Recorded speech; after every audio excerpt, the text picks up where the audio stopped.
ऐसे लोगों की तौबा कबूल नहीं होती जो सारी उम्र बुरे काम करते रहे। इसका क्या मतलब है? कोई बताएगा? क्या मतलब ही रखी करते समय?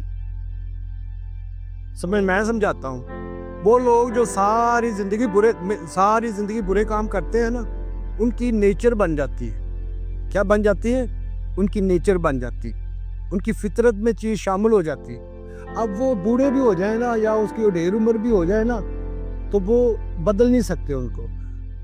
ठीक है, ये है इसका मतलब। क्यों? ओ पता ही है, इंसान के दिन में ये होता है कि अभी तो मेरी बड़ी उम्र पड़ी है, मैं कर लूंगी तौबा या कर लूंगा मैं तौबा। ये होता है उनके ज़हन में कंसेप्ट। ठीक है, लेकिन अल्लाह ताला क्या कहता है कि उनकी वो फितरत बन चुकी होती है। अब उस फितरत को बदलना मुश्किल होता है। ठीक है, यहाँ तक कि उनमें से किसी की मौत आ जाए, कुछ लोग जानबूझ के इसको डिले करते रहते हैं कि अभी टाइम है, अभी टाइम है, लेकिन जब मौत आती है तो कुछ पता चलता तो नहीं है कि मौत कब आनी है, कि पता चल जाता है मौत का। अगर किसी को पता चल जाए मौत का, तो वो इस चीज के ऊपर तो फौरन ही कर लेता होगा, लेकिन मौत आती फिर अचानक।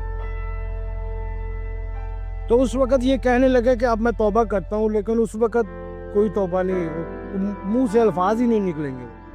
ठीक है, उनको जिनके ऊपर भरोसा होगा ना, जिनके ऊपर उनको तकवा होगा, या जिनके ऊपर उन्होंने सारी जिंदगी गुजारी होगी, डॉक्टर, बहन, पर उसका नाम निकलेगा, उसको वो बुलाएगा। ठीक है, ये मैं बताता हूँ।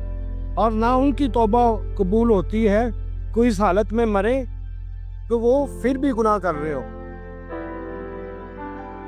ठीक है, ये है। और ऐसे लोगों के लिए अजाब तैयार कर रखा है। अजाब क्या है?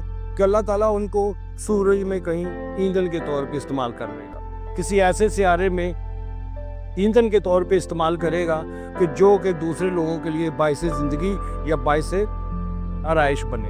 अब देखो, हमारा सूरज है, ये जल रहा है तो यहाँ पे खेती पैदा हो रही है। यहाँ पे अगर सूरज ना हो तो यहाँ पे कुछ चीज पैदा हो सकती है, तो उसमें कुछ तो है ना जो बल रहा है, जो जल रहा है। तो अल्लाह ताला कुरान में क्या कहता है कि जहन्नम, जिसका ईंधन इंसान और पत्थर होंगे, ठीक, और यही जलते हैं।